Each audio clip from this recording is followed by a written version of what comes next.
Hello students, welcome to POCC classes. ଅପେକ୍ଷାର ଅନ୍ତ ଘଟିଛି।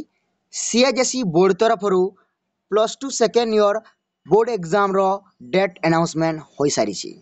ତେବେ ଆର୍ଟ୍ସ ପିଲାମାନଙ୍କ ପାଇଁ ଏକ୍ଜାମ କେଉଁ ଦିନରେ କେଉଁ ଏକ୍ଜାମ ହେବ ତାହା ବିଷୟରେ ଆଜି ଆମେ ଏହି ଭିଡ଼ିଓରେ ଡିସ୍କସନ୍ କରିବା। ଭିଡ଼ିଓକୁ ଡିସ୍କସନ୍ କରିବା ପୂର୍ବରୁ ସମସ୍ତଙ୍କୁ ମୁଁ ଆଉ ଥରେ ମନେ ପକାଇବାକୁ ଚାହୁଁଛି ଯେ ପିଲାମାନେ ଆମର ମିଶନ ହେଲା ଲ୍ୟାପଟପ୍। ଆମ ଟାର୍ଗେଟ ରହିବ ମିଶନ ଲ୍ୟାପଟପ୍।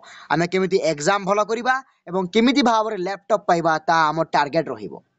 ତେଣୁ ଚାଲ ଆଗକୁ ବଢ଼ିବା। ଆମ ଆର୍ଟ୍ସ ପିଲାମାନଙ୍କର ପହିଲା ଏକ୍ଜାମ ଅଛି ML ଓଡ଼ିଆ।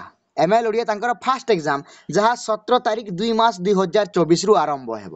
ମାନେ ଫାଷ୍ଟ ଏକ୍ଜାମ ଆପଣମାନଙ୍କର ରହିବ ML ଓଡ଼ିଆ। ଦେନ୍ 21 ତାରିଖ 2 ମାସ 2024ରେ ରହିବ ଇଂଲିଶ ଏକ୍ଜାମ। 17 ତାରିଖ ML ଏକ୍ଜାମ, 21 ତାରିଖ ଇଂଲିଶ ଏକ୍ଜାମ। 24 ତାରିଖରେ ହିଷ୍ଟ୍ରି ଏକ୍ଜାମ। 24 ତାରିଖ 2 ମାସ 2024ରେ ହିଷ୍ଟ୍ରି ଏକ୍ଜାମ ରହିବ। ଆଉ ଇଂଲିଶ ଏବଂ ହିଷ୍ଟ୍ରି ଏକ୍ଜାମ ମଧ୍ୟରେ ଗ୍ୟାପ୍ କେତେ ଦିନ ରହିଲା ନା 22-23, କେବଳ 2 ଦିନ ଗ୍ୟାପ୍ ଅଛି। କେବଳ 2 days ଗ୍ୟାପ୍, 2 ଦିନର ଗ୍ୟାପ୍ ରହିଛି। ତେଣୁକରି ସମସ୍ତଙ୍କୁ ଭଲ ଭାବରେ ପ୍ରିପେୟାର ହେବାକୁ ପଡ଼ିବ। ହିଷ୍ଟ୍ରି ଏକ୍ଜାମ ସରିଲା ପରେ 1 ତାରିଖ 3 ମାସ 2024ରେ ପଲିଟିକାଲ ସାଇନ୍ସ ଏକ୍ଜାମ ହେବ। ମାନେ 24 ପରେ 1 ତାରିଖରେ ହେବ। ମାନେ ବହୁତ ଦିନ ଆମକୁ ଗ୍ୟାପ୍ ମିଳୁଛି। ହିଷ୍ଟ୍ରି ଏକ୍ଜାମ ସରିଲା ପରେ ପଲିଟିକାଲ ଏକ୍ଜାମ ଦେବା ପାଇଁ ଛାତ୍ରଛାତ୍ରୀମାନଙ୍କୁ ବହୁତ ସମୟ ମିଳିବ। ତେଣୁ ମୁଁ ଆଶା କରେ ସେହି ସମୟର ସମସ୍ତେ ସଦୁପଯୋଗ କରିବେ। 6 ତାରିଖ 3 ମାସ 2024ରେ ହୋମ୍ ସାଇନ୍ସ ଏକ୍ଜାମ ରହିବ। ହୋମ୍ ସାଇନ୍ସ ଏକ୍ଜାମ ଏହା ଝିଅମାନଙ୍କ ମାନେ ଗୋଟେ କୋର୍ସ ଏକ୍ଜାମ, ଗୋଟେ ସବଜେକ୍ଟ, ଏବଂ ଏହି ହୋମ୍ ସାଇନ୍ସ ଏକ୍ଜାମ 6 ତାରିଖ ହେବ। होम साइंस जहाँ गोटे प्राक्टिकल माने 30 मार्क प्राक्टिकल थाए और 70 मार्क थ्योरी थाए। तो यही एग्जाम टा 6 तारीख 3 मास अर्थात मार्च 6 तारीख रे यही एग्जाम टा हबो।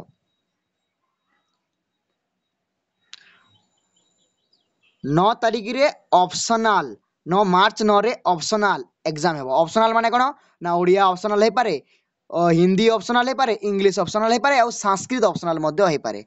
तो ये 9 तारीख रे सब ऑप्शनल एग्जाम माने रहिबो। जिते भी ऑप्शन माने ऑप्शनल रही जमी आपण मानकर इच्छाधीन साहित्य जो आपण मैंने पढ़ती ना ऑप्शनल ओडिया, ठीक से पूरी optional Odia, optional Hindi, optional English, optional Tamil, optional Telugu, जिते भी ऑप्शनल सब्जेक्ट गुड़ाक रही 9 तारीख रे एग्जाम हेबो। 13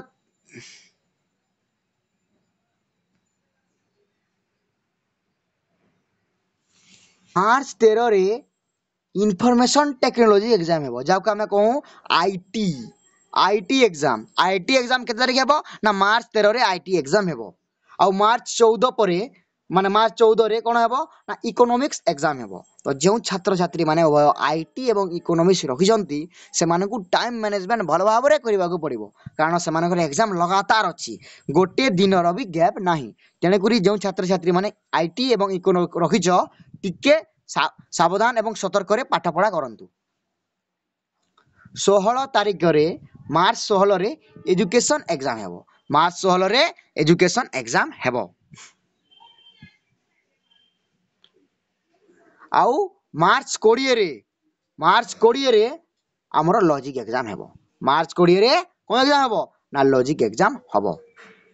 तो पिला माने समस्त को ऑल द बेस्ट। यहाँ थिला हम आर्ट्स पिला मानक पई एग्जाम शेड्यूल जे क्यों दिन रे क्यों एग्जाम हेबो। मु आउ थरे याकू रिपीट कर देबा को चाहूची। फेब्रुआरी 17 रु आरंभ हेबो एग्जाम, जहाँ एमएल ओडिया आरंभ दिन रहिबो। 21 February English exam, 24 February 2024 history exam, March 1 political science exam, March 6 home science exam, March 9 optional exam, March 13 information technology बा आईटी एग्जाम, मार्च 14 रे इकोनॉमिक्स एग्जाम, मार्च 16 रे एजुकेशन एग्जाम एवं 23/3/2024 मार्च 20 तारीख रे लॉजिक एग्जाम। एपरी भाव में आमर एग्जाम मन हेबो। तेणु पिला माने समस्त को मन रखा पड़ो। आमर मिशन है मिशन लैपटॉप। आम समस्ते केमिति लैपटॉप आनिबा ଏବଂ ପରୀକ୍ଷାରେ ବହୁତ ପରିଶ୍ରମ କରି ଭଲ ମାର୍କ ଆଣି ଆମ ପରିବାରର ମା ବାପାଙ୍କର ଶିକ୍ଷକ ଶିକ୍ଷୟିତ୍ରୀ ତଥା ନିଜର ଗାଁ ଦେଶ ମାଟିର ଯେମିତି ନାମ ରଖିବା ଏବଂ ନିଜର ଏକ ସ୍ୱତନ୍ତ୍ର ପରିଚୟ ସ୍ଥାପନ କରିବା ସେ ପ୍ରତି ସମସ୍ତେ ଯତ୍ନଶୀଳ ହେବା ଦରକାର। ଆଉ ଏହା ଶୋଇବାର ବେଳ ନୁହେଁ କି ଟିଭି କ୍ୟାମେରା ଭିଡ଼ିଓ କରିବାର ବେଳ ନୁହେଁ କି ଖାଇ ପିଇ ଶୋଇବାର ବେଳ ନୁହେଁ, ବରଂ ଏହା ପରିଶ୍ରମ କରି ପଢ଼ି ଭଲ ମାର୍କ ଆଣିବାର ସମୟ। ତେଣୁକରି ସମସ୍ତେ ସମୟର ସଦୁପଯୋଗ କରନ୍ତୁ। ସମସ୍ତଙ୍କୁ ଅଲ୍ ଦ ବେଷ୍ଟ ଏବଂ ଏହି ପରୀକ୍ଷାରେ ଆମ ସହିତ ଯୋଡ଼ି ହୁଅନ୍ତୁ, ଆମ POCC କ୍ଲାसेସ୍ ସହିତ ଯୋଡ଼ି ହୁଅନ୍ତୁ।